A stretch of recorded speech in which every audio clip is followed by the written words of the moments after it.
6 manifestations de l'hérésie attentiste à notre époque. Le troisième point, déclarer de manière absolue et inconditionnée qu'on ne peut excommunier la personne qui a sombré dans un acte de mécréance que si les preuves de sa culpabilité sont dressées contre elle, et seulement après s'être assuré que la personne n'est pas ignorante, qu'elle n'est pas contrainte ou qu'elle ne s'est pas fait une fausse interprétation des textes. Donc toujours faire la distinction entre la parole et celui qui la prononce, entre la sentence s'appliquant à l'acte et celle qui s'applique à celui des musulmans qui le posent, sans se soucier donc du caractère évident ou subtil de la question, sans prendre en compte qu'il s'agisse d'un polythéisme majeur ou pas, tout cela constitue une manifestation de la déviance laxiste, de l'hérésie attentiste à notre époque.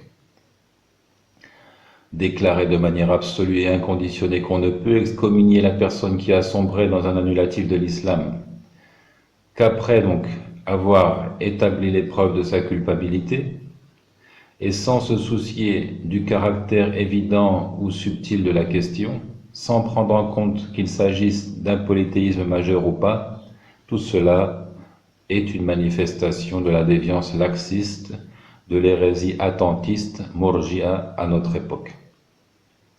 C'est pour cette raison que certains se refusent à juger de la mécréance de tous les individus désignés. Ils déclarent « Nous jugeons que la parole ou le geste est de l'irréligion. Toutefois, nous ne jugerons pas de la mécréance de celui qui la prononce ou de celui qui a accompli le geste jusqu'à ce qu'on l'édifie et qu'on établisse contre lui les évidences de sa culpabilité. » Donc ainsi dit de manière absolue, c'est là qu'il y a problème. Sinon, la règle de base, elle est admise, à savoir que on prend en compte un certain nombre de freins à l'excommunication, mais pas dans tous les cas. C'est ce qu'on veut mettre ici en évidence. Ainsi, l'insulte d'Allah et de son messager est une mécréance, mais pour ces gens-là, on ne dira pas que la personne qui injurie Allah est mécréante, avant de s'être assurée qu'elle n'est pas ignorante, qu'elle n'y est pas contrainte, ou qu'elle ne s'est pas fait une mauvaise interprétation des textes. Même si les adeptes de la conduite prophétique, Ahlus Sunnati wal Jama'a, admettent ce principe de retenue, de sorte qu'ils n'excommunient la personne désignée que si les conditions sont réunies et que les entraves sont levées, alors ils ne l'appliquent pas lorsqu'il s'agit d'une question de la religion connue de tous à l'évidence et pour laquelle on ne peut trouver des excuses. Cette retenue exagérée empiète en fait sur le domaine de l'hérésie, et c'est ce que nous voulons démontrer ici. Les adeptes de la conduite prophétique et du groupe des premiers croyants, Ahlus Sunnati wal Jama'a, se distinguent des Khawarij et des Mu'tazilites, qui excommunient le musulman en raison de ce qu'il commet de grands péchés. Pour nous, le grand péché, Kabira, endommage la foi et l'amoindrit sans pour autant l'anéantir, sauf dans le cas spécifique où la personne s'autorise l'interdit et le considère comme licite. Donc dans ce cas d'exception, elle apostasie à cause de cette croyance erronée, même si elle ne s'aventure jamais à commettre cet interdit. C'est ce que les ulama nomment kufr al-istihlal. Elle mécroit à cause de cette croyance, c'est-à-dire de se rendre licite, de s'autoriser l'interdit, même si elle ne s'aventure jamais à commettre l'interdit.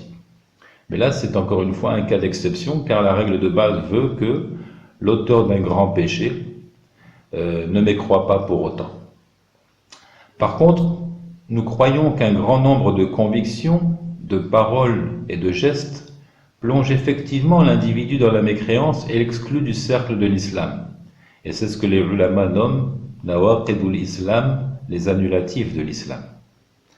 Si certains de ces annulatifs ne permettent de juger de la mécréance d'une personne qu'après qu'on lui ait exposé les preuves, qu'on se soit assuré qu'elle n'ait pas d'excuse valable sur le plan juridique, comme l'ignorance, la contrainte ou la fausse interprétation, alors d'autres annulatifs sont quant à eux explicites et effectifs dans l'instant, nous permettant de juger sans retenue de l'apostasie de leur auteur, comme le cas de celui qui insulte Allah, qui se moque du messager d'Allah, à lui les éloges et le salut, ou qui lance intentionnellement le Coran dans les ordures, ne pas juger de sa mécréance est une attitude laxiste qui rappelle effectivement celle des Murji'a, cette secte qui est aux antipodes de la secte des Khawarij et qui pense que la foi demeure intacte dans tous les cas, qu'elle ne peut disparaître tant que l'individu reconnaît Allah et son messager par le cœur, ou tant qu'il atteste avec sa langue qu'il n'y a de divinité digne d'adoration qu'Allah,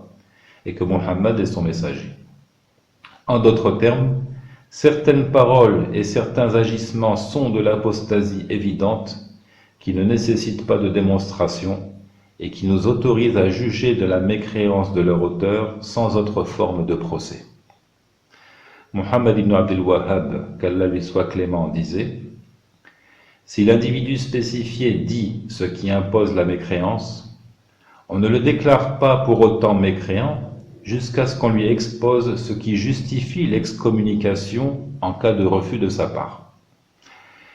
Et c'est là les points qui nous intéressent, il ajoute: et cela concerne les questions subtiles pour lesquelles l'argument peut demeurer caché à certaines personnes. Quant à ce qu'ils produisent et qui relève des affaires apparentes et évidentes, ou encore ce qu'on sait être une portion de la religion de façon indéniable, alors on ne fait pas preuve de retenue et d'hésitation pour excommunier le concerné. Abdullah Aba Butayn, qu'Allah lui soit clément, disait: nous disons en ce qui concerne l'excommunication d'une personne en particulier, les versets, les narrations prophétiques et la parole des érudits indiquent dans leur apparence la mécréance de quiconque donne un associé à Allah ou adore un autre avec lui. Les preuves ne font pas distinction entre l'individu spécifié ou un autre. Le Très-Haut dit: Allah ne pardonne pas qu'on lui donne un associé. Et il dit: tuez les polythéistes où que vous les trouviez. Et cela est d'une portée générale et concerne donc chaque polythéiste.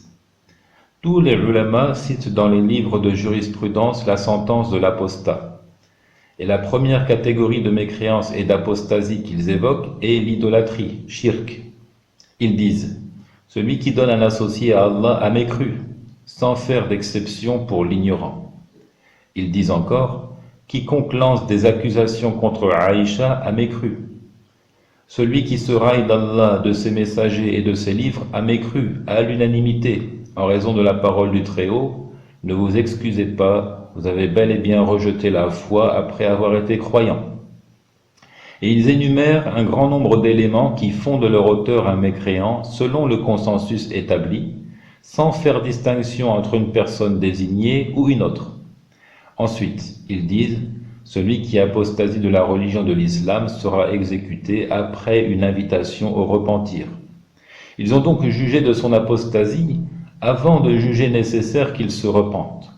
On l'invite à la repentance après avoir jugé de son apostasie. Et cet appel au retour vers Allah et au regret concerne bien une personne désignée. Il cite encore dans ce chapitre la sentence de mécréance s'appliquant à celui qui renie le caractère obligatoire d'une des 5 adorations, ou qui s'autorise un interdit comme le vin, le porc ou autre, ou qui doute de leur illicéité, si toutefois une telle personne ne peut l'ignorer. Ils n'ont pas tenu de tels propos en ce qui concerne l'idolâtrie, shirk, et ce qui s'y rapporte, et que nous avons cité en partie. Ils ont plutôt déclaré la mécréance absolue, sans la rattacher à l'absence d'ignorance, et sans faire la différence entre une personne désignée et une autre. Lorsque quelqu'un dit auprès de Ash-Shafi'i que le Coran est créé, il lui répliqua: Kafarta billah al-azim, tu as mécru en Allah l'immense. Et nombreuses sont les paroles des ulama faisant état de la mécréance d'une personne en particulier, dont les propos de Aba Butayn, Durar as-Saniya 10, 401 à 416.